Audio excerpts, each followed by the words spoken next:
This is awesome. Welcome. I'm Charles Stolte. I'm the chair of the music department here at the King's University. And me and my friends and colleagues were sitting around drinking brandy during one of our departmental meetings.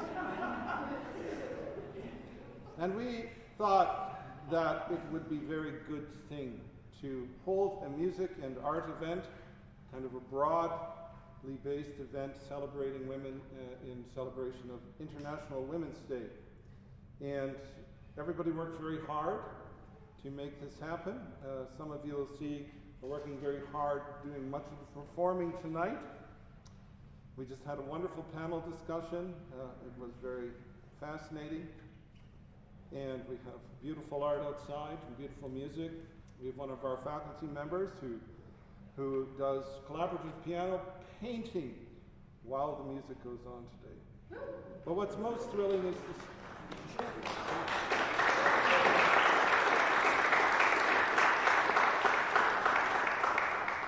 Now, what I think would be really impressive is if she was able to paint while she played the piano.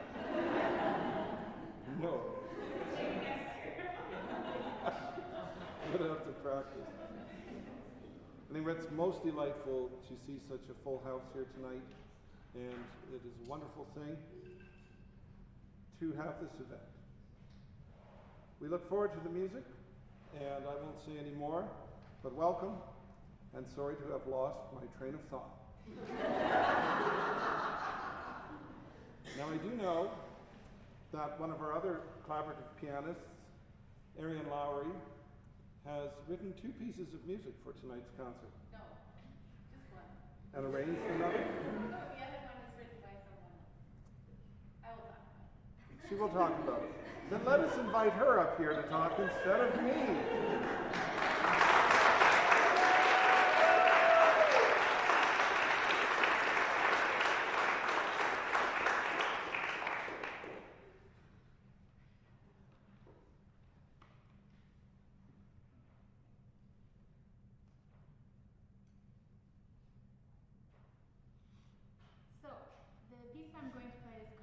Thumbnail Sketches by Florence B.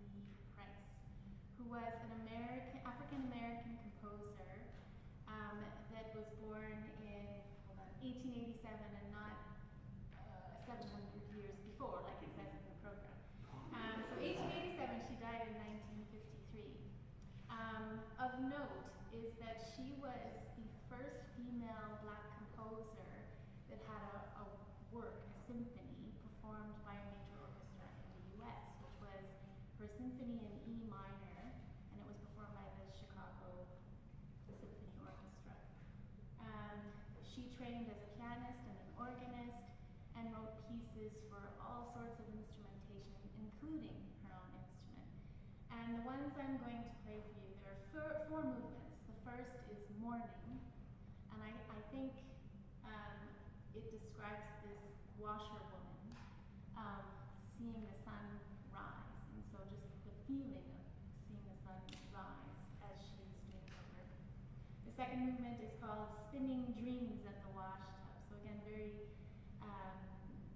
lyrical and sort of whimsical. I imagine that she's thinking of what else she could be doing other than washing other people's clothes. And the third movement is A Gay Moment, which is based on a dance called the Joka, which was very popular at the time. And the last movement is called Evening Shadows, so I imagine her just watching the sunset after a long day's work and hoping for rest and a good night's sleep. Enjoy.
to see you all here. It's amazing. My name is Kim Dennis. I am the voice instructor here at King's University.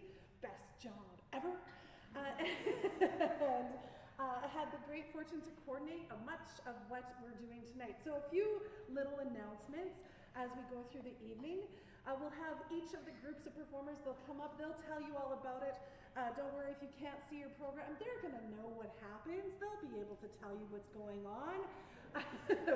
But in between pieces, we're going to invite some of our amazing artists that we have displayed out in the atrium to come up and tell us a little bit about their artwork. And don't worry, artists, I'll help you know when to come up, all right? And so that you don't have to panic. And they'll tell us a little bit about their process and what they would like you to know about their artwork and who they are. We had the good fortune this fall to be able to do a Dolly Parton project. Who is not more iconic than Dolly Parton? She has written nearly 5,000 songs, if you can believe it. She has donated to many causes. She runs a literacy program in Tennessee where she gives a book to every single kid in Tennessee up to grade 6 every year. She has the amazing Dollywood. She helped fund COVID research. She is an amazing superstar, a wonderful human. And so we decided to celebrate her because it was her 80th birthday last year. Can you believe she's 80 years old? I know, she looks fantastic. So as part of that Dolly Parton project, we had a number of students perform her solos, perform pieces by her as a solo or as small groups. And so we're going to invite one of those small groups to come up now. Mariana is feeling under the weather, so the amazing Ariane is not only a fabulous piano player, she's an excellent pinch hitter when it comes to filling in for singers. And so we'll invite Ariane and Jordan up to sing Light of a Clear Blue Morning.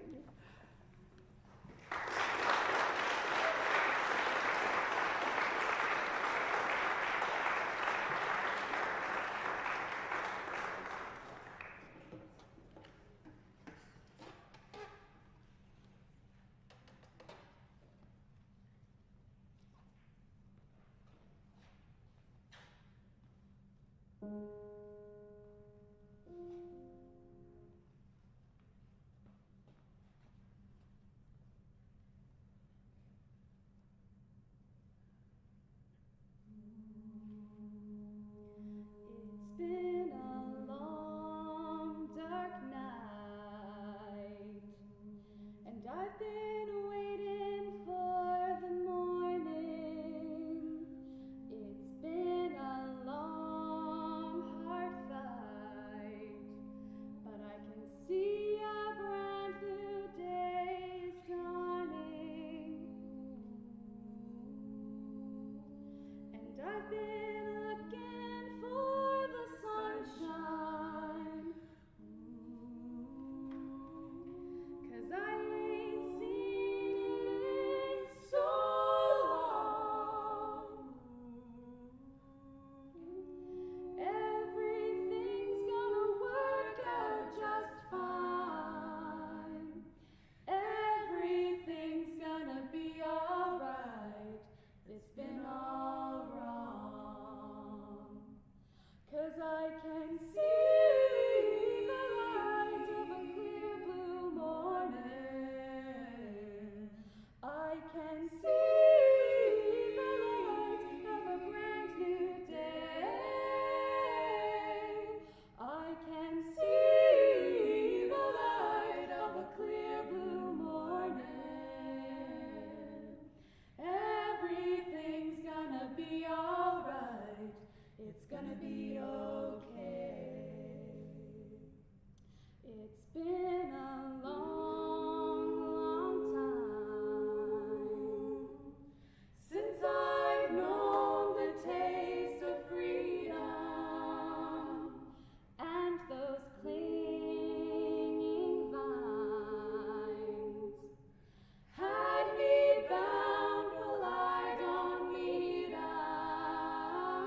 She's painting? No, that's KT. Yes. There she, a woman after my own sparkle heart. Excellent. Come on up and welcome. Yes.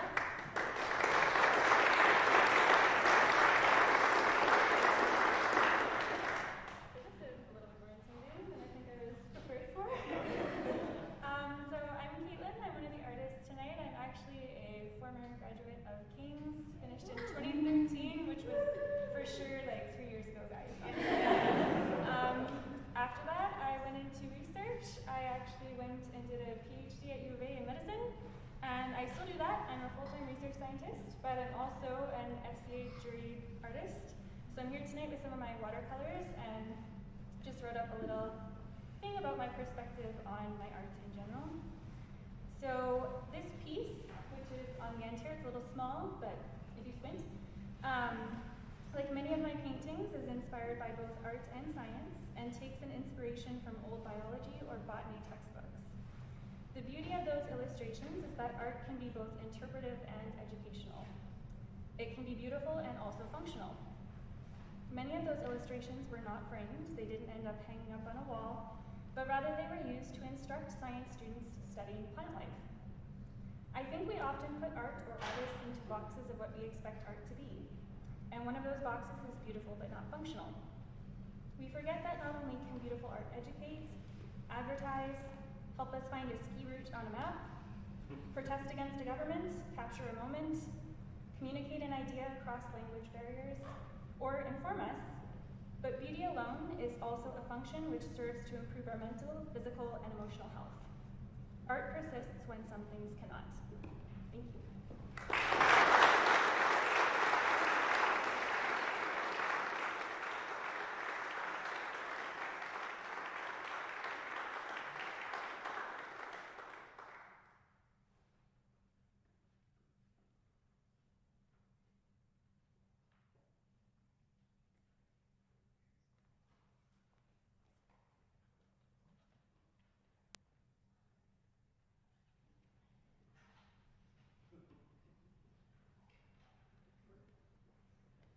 Hello.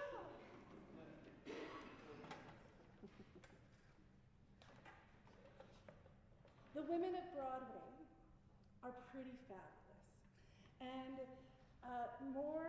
since about the early 2000s, more and more women are making huge strides in their musicals gaining popularity, and their songs are becoming incredibly popular.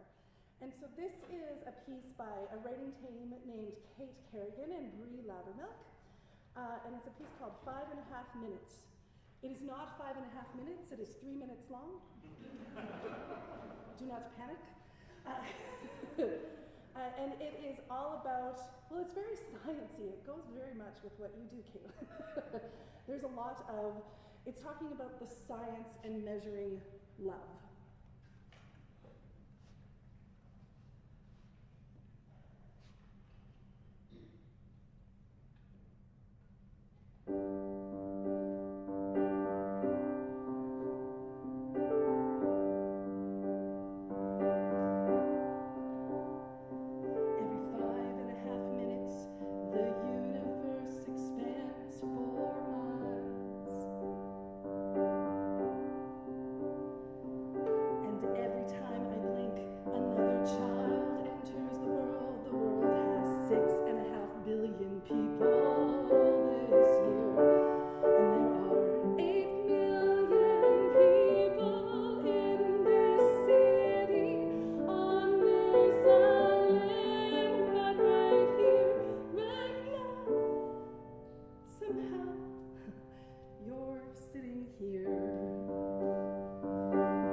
but the script's no good, and the girl's no beauty. There's the evidence, more facts, but there won't ever be a science the way you find or keep or measure.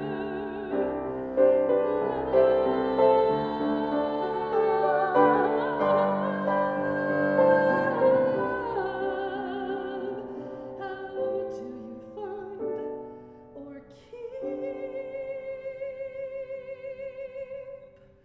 or measure?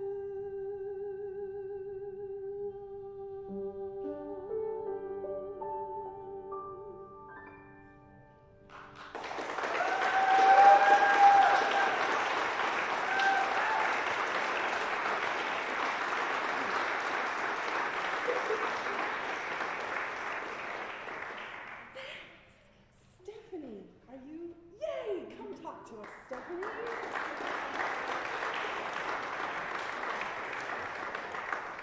Well, I didn't know I'd be speaking today. I hide in my basement and paint all winter, so I'm not a big public speaker.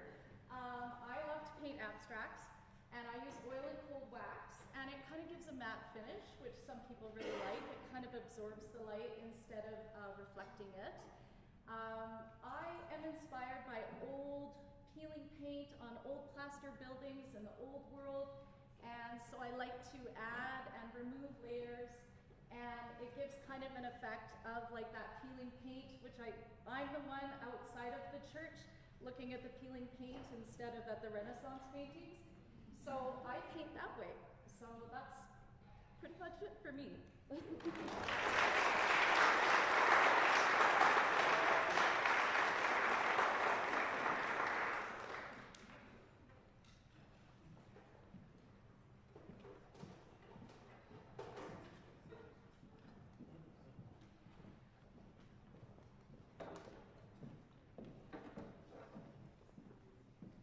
These guys are pretty fast. I thought I'd have a bit more time to tell you quickly about this piece.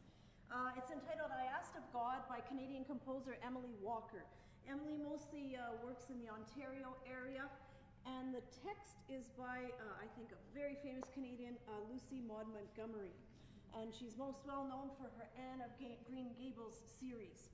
And this is a very peculiar text. It's too bad that we didn't print it in the program for you, but I'll give you the 30-second synopsis. It's very interesting because it talks a lot about pain, the text, but how pain has informed her, how it has given her insight, how it has made her the person she is. So you'll hear them asking for pain throughout this piece, and you'll think, what is going on? But how it made her into the individual that she is today, and how much, more weathered she is to deal with everything that comes her way.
So my name is Paula Drew, originally from Windsor, Ontario.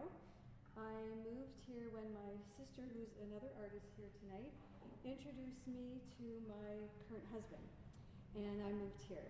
And my story is interesting. I love color. This is a painting, this silhouette, Creative Mind, is a picture of a woman, and coming out from the back of her head are all kinds of ideas, creativity, innovation.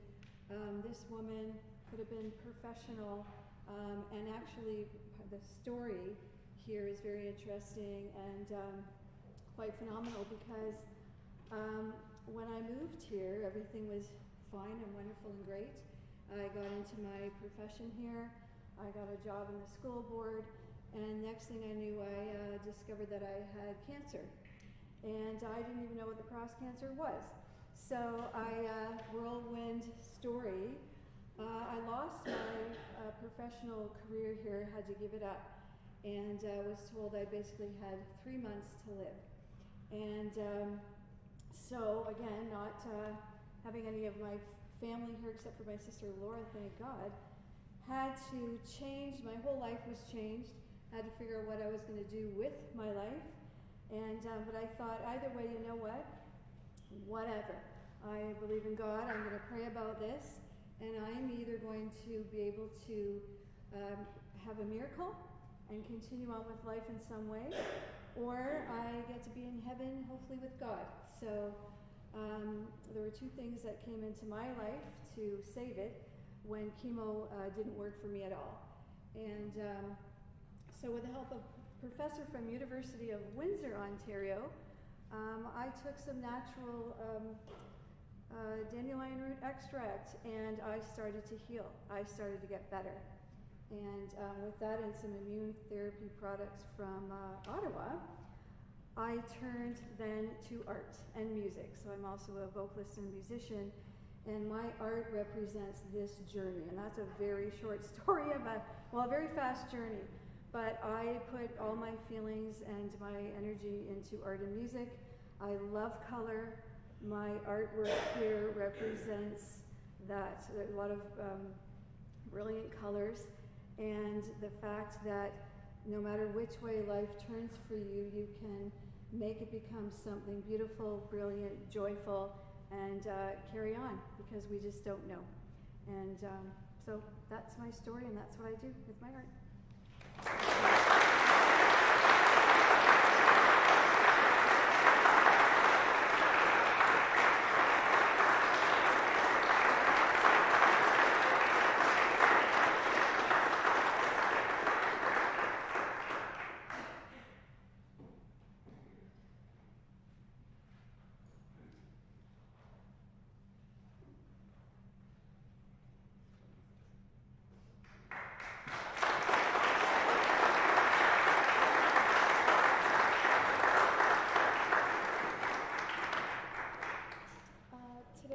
Tonight, Ava and I will be playing Coat of Many Colors by Dolly Parton, and this piece had been in our Dolly Parton concert that we had just this past October.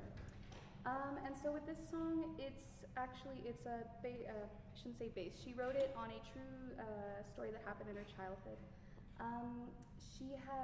Her mother had made this coat for her, kind of just this like patchwork coat. And so something that the song doesn't really touch on, I would say, is that when she had shown the coat, like she had worn it so proud at school, and unfortunately the children of her in the schoolyard had greeted her with just this meanness, and they bullied her, and they stripped her of her coat and took it from her. Yeah.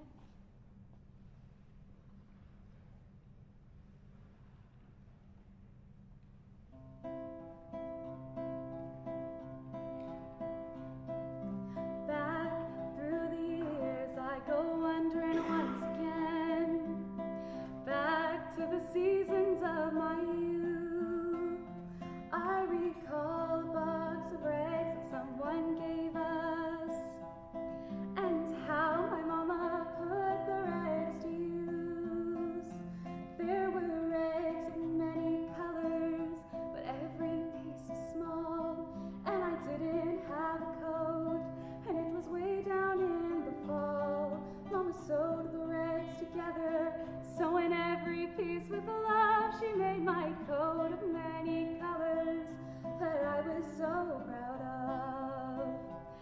As she sewed, she told a story from the Bible she had read about a coat of many colors Joseph wore, and then she said, perhaps this coat will bring you good luck and happiness. And I just couldn't wait to wear it, and Mama blessed it with a kiss.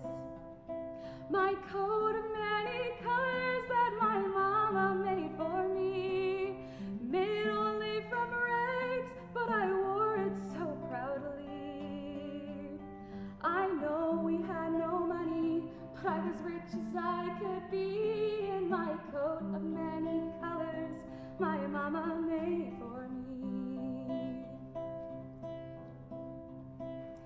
Also with patches on my breeches and holes in both my shoes, in my coat of many colors, I hurried off to school just to find the others laughing and making fun of me, in my coat of many colors my mama made for me. No, I couldn't understand it, for I felt I was rich, and I told them all the love my mama sewed in every stitch. And I told them all the story Mama told me while she sewed, and how my coat of many colors was worth more than all their clothes. But they didn't understand it, and I tried to make them see that one is only poor only if they choose to be. Although we had no money, I was rich as I could be, in my coat of many colors my mama made for me, made just for me.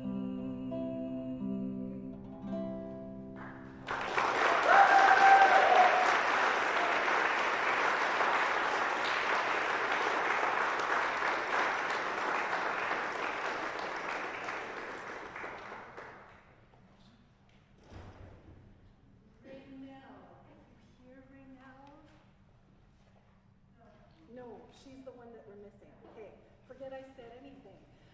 Danny, that's you? No? The other Danny, that's you. Come on down.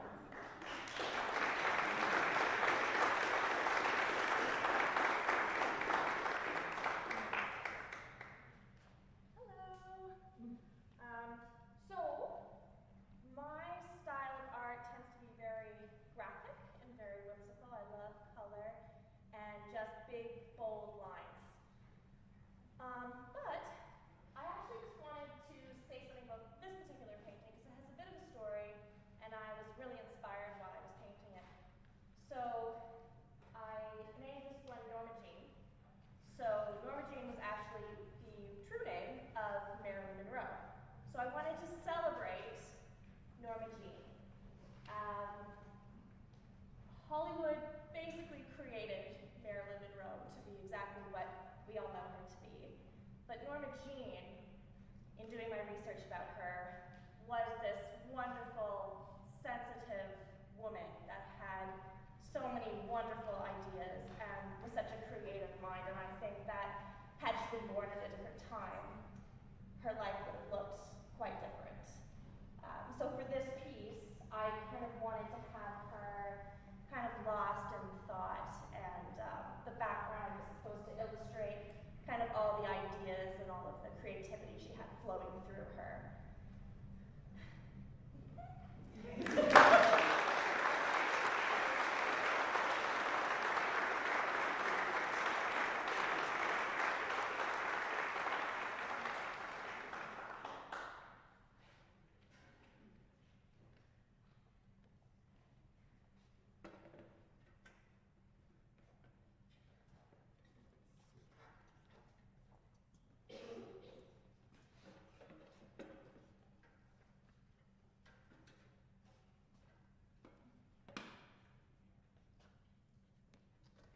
Lori Laitman is an American composer.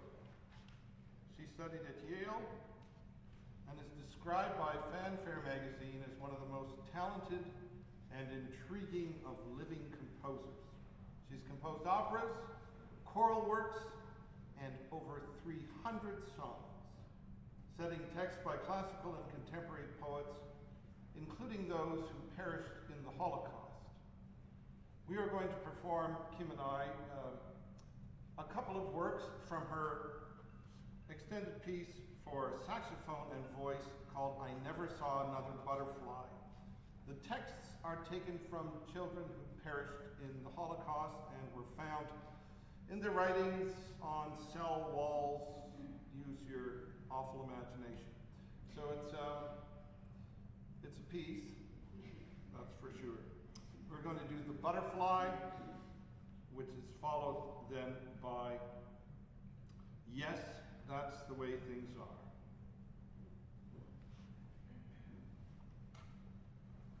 I just have to make sure this thing's working. You never know.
about you.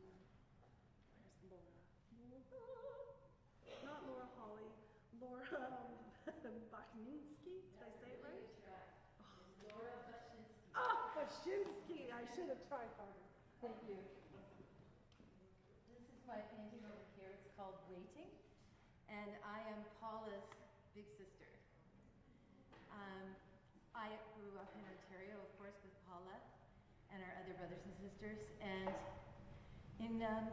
when I was young, I got cast as the lead role in a very, very important musical called Shirley Holmes and the FBI.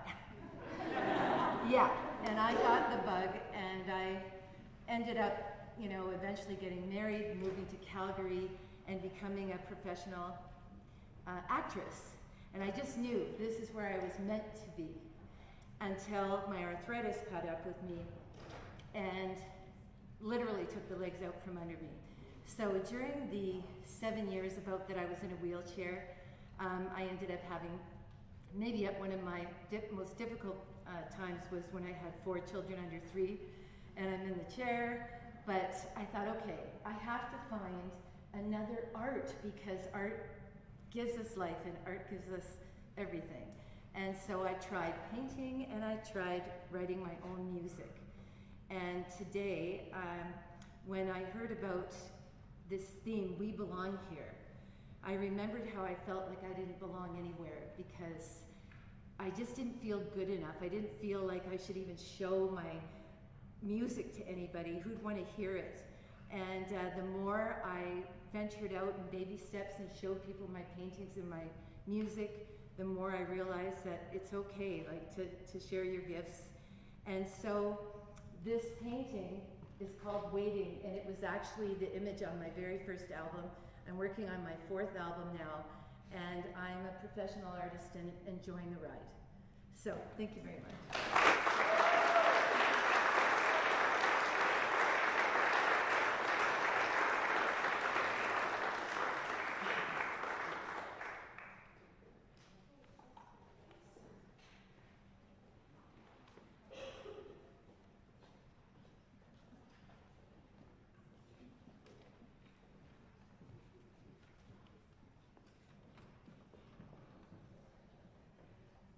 This is a new class at the King's University. This is our Singing for the Stage musical theater class. And this is their first time performing anything in front of humanity.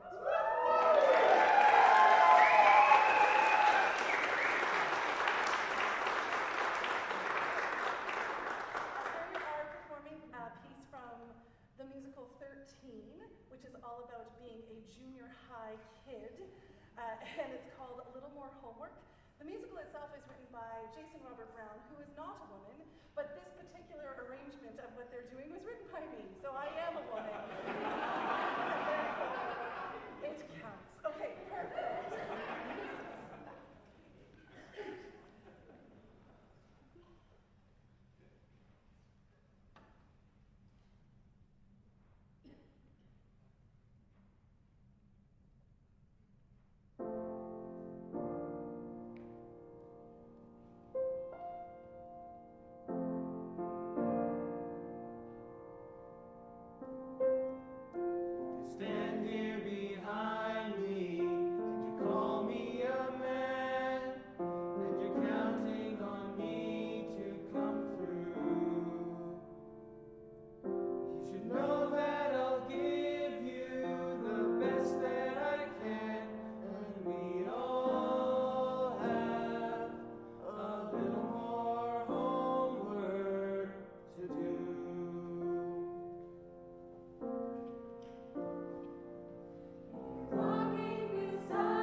program.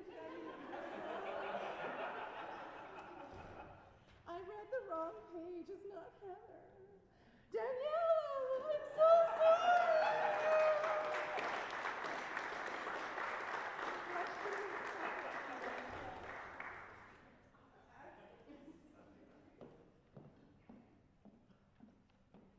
Good evening. That was lovely. I have to say I'm very honored to be here, and the music has been absolutely fabulous. So thank you for having me here.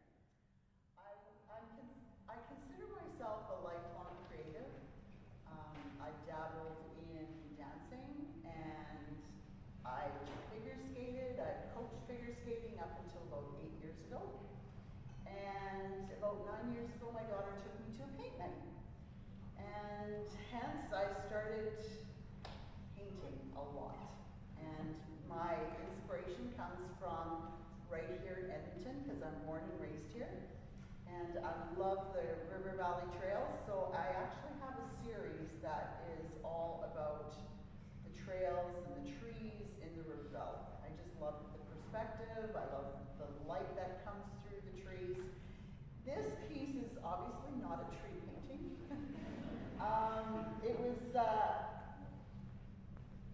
It's taken on the way to Slave Lake just this fall in October. And my husband and I left really early in the morning. It was dark when we left, and this must have been around Morinville area. Looking out in the fields, the sun was just coming up. We were on our way up north to shut down our trailer and make sure everything was winterized and packed away. And I just started taking pictures because the light was just incredible. So this is the sun coming up. It's like good morning, Alberta. And I did a painting, actually the reflection, looking west at the same time. And so I have the sunrise on one side and the reflection of the sunrise on the other side. So yeah, I just love painting landscapes, and I have a really cool opportunity this spring. I'll be heading to Sweden with my Alberta Landscapes to do a show there and a residency in Västerås, Sweden. And then I hope to bring reference material back and do a show here in Edmonton next year on the material and the references that I've gathered from Sweden across the 50th latitude. So thank you for having me.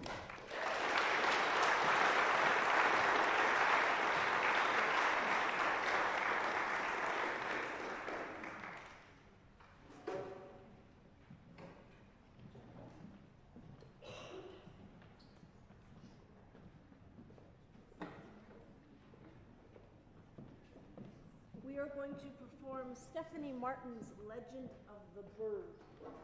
Stephanie Martin is an Ontario composer, and I have to read you the brief legend. So, she wrote the text and the music, and it goes like this. On the far west coast of Canada, there is an island where a cathedral stands on a hill in the middle of a beautiful city. In that church, there is a stone bird set high on a pillar in the south aisle, a simple monument to a real bird who once lived there. Legend has it that when there is no more want or hunger in the streets of that city, the stone bird will come back to life. In this poem, a passerby on a winter evening notices the statue and wonders why the bird is there. Who made that carving, and why children are so fascinated by it? Surprisingly, the stone bird answers, but only in riddles. It becomes apparent that it is not the spirit of the living bird, not of a human artisan, but of the great creator who can give life to stone.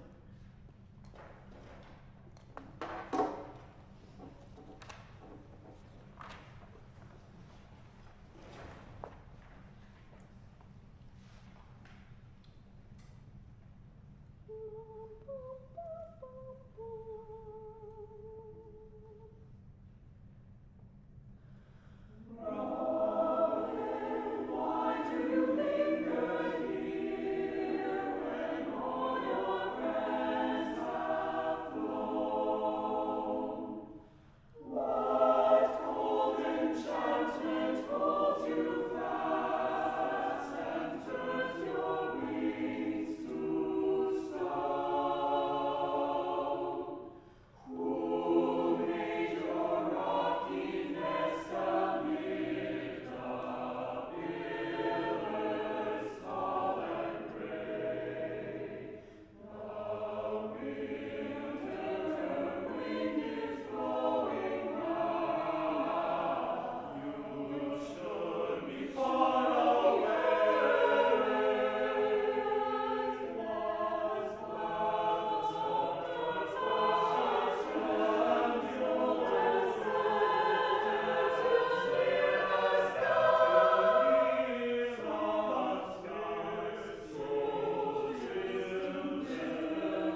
want to acknowledge the 3 musicians who were on our panel that you don't get to meet tonight because they're not visual artists or that type of artist. So I just want to acknowledge Joanne Curley, Heather Hinman, and also Laura Hawley. If you're still here, can you stand and give us a wave if you're still here?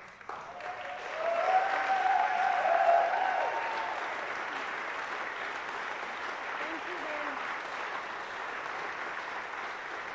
Thank you very much.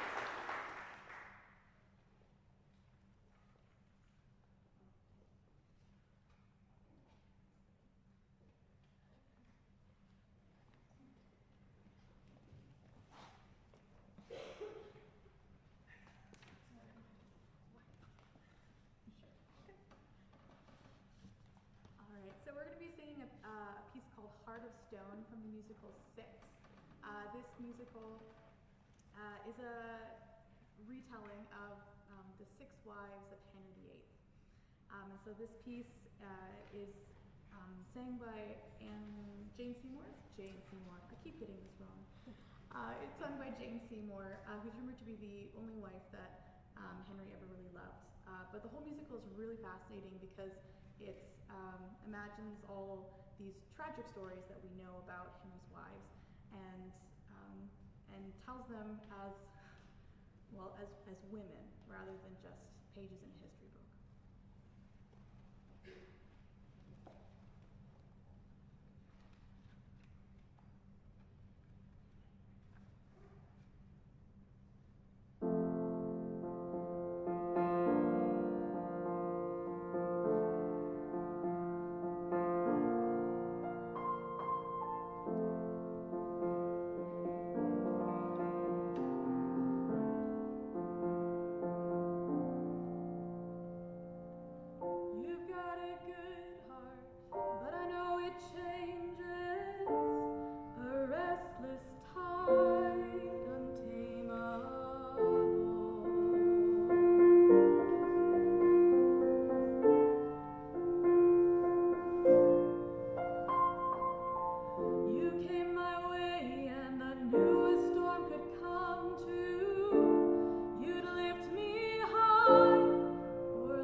painting right now. And I was hoping for an intermission, but we will have to do it after the concert today.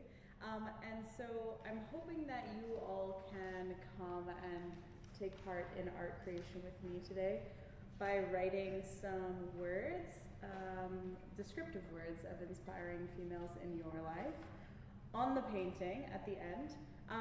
But this painting really is about all of us standing together, all of female kind, and being strong and steadfast in our art creation.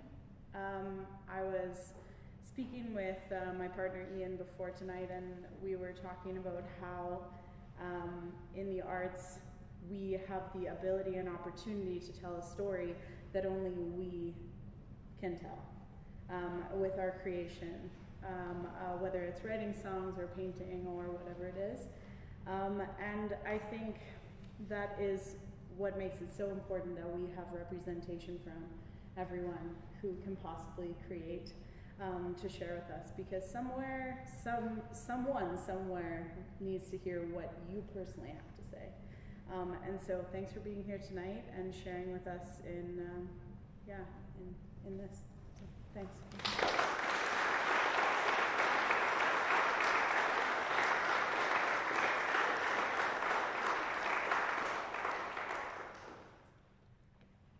A couple of quick housekeeping items before our last two selections. The first is that you will see outside there's a board with a number of silver medallions. If you haven't yet made a donation, or you'd like to donate more to creating a scholarship here at King's for women entering music, you can buy a little medallion. They're as cheap as $1, and I made them myself last night.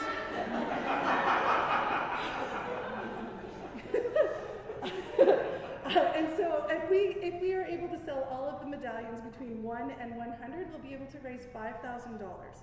So even a $1 loonie that you happen to have in your pocket or your shopping cart loonie can go a long way.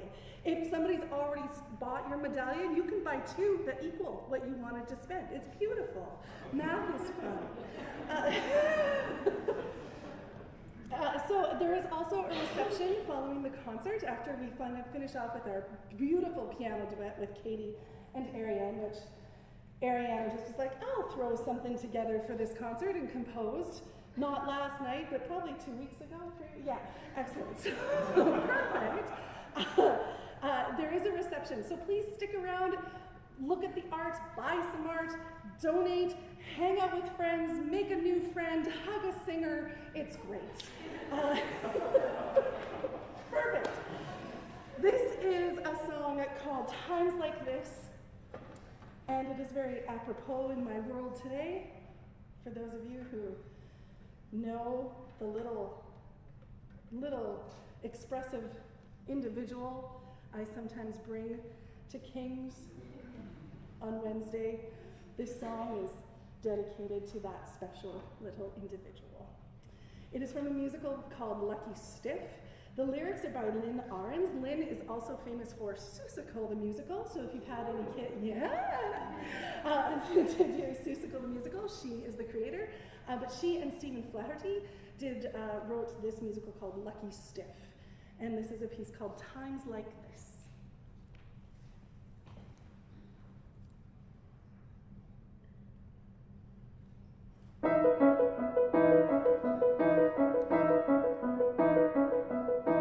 All I have to say is I am happy to be sitting here doing what is meaningful to me, working on behalf of the university, not barking up a stranger's tree. Now my idea of company would be a friendly face, the kind of face that melts you with a grin, the kind of eyes that welcome you the minute you walk in, a tender glance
extravaganza that we had here at King's. And she said, you know, this Women's Day concert, we don't even have a theme yet. And if you have any ideas, let me know. And this was the same week that Trump took office and immediately gave the executive order to roll back DEI in the government's administration. And I remember feeling so angry about this. And I said to Katie, it just makes me feel like they think that this is going to stop us, but we belong here. So even if he rolls back DEI, we belong here. We're not going anywhere. And she went, that's perfect. And so we went with it. And then she said, well, do you want to play something together? And I said, oh, well, yeah, I'll think of something. And never in my wildest dreams that I think that I would walk into my house and go, instead of searching for a piano duet by a female composer, that I would write one for us to play. But it just kind of snowballed from there. I went, oh, what if I found a theme that I could use? And what if that theme came from something important that women had to do? And oh, the right to vote. Oh, the suffragettes. And then it just went on from there. So they had a march that they sang together at many of their protests and marches called the March of the Women. And it was written by Ethel Smith. The music was written by Ethel Smith. And the lyrics by Cicely Hamilton. And it was written in 1910 and first performed, I think, in 1911. And so I found this, and I went, great. I don't have to think of a tune. I can just use this. And so from there, the whole concept of doing a theme and variations came. And the variations, I just thought I need help with I need a character or a mood for each of the variations. And I started thinking about how I feel about, you know, what these women had to do, and it feels like we have to do all this work over again, or at least, not all of it, but a lot of it. And it occurred to me that it was kind of like the grief process, like the stages of grief. And so that's where the variations came from. So there are 4 variations. The first one is called Denial, which was very easy for me to do. And then, and you'll hear it sounds lovely, like everything's fine, but then not quite fine. And that rolls into the second variation, which is the which is anger. And you'll hear my concept of anger, which then kind of rolls into depression, which is feeling like things are very heavy and like nothing you do is going to help. And then it skips over a couple of stages of grief into what should be acceptance. But the last variation is actually acceptance, no, never. We have a little more homework to do. But everything's gonna be all right.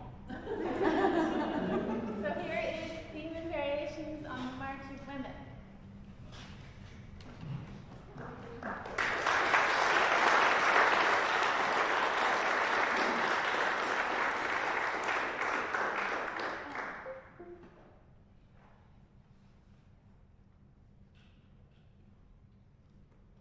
Oh, and thank you to Katie, who not only had to basically plan an art show, she very kindly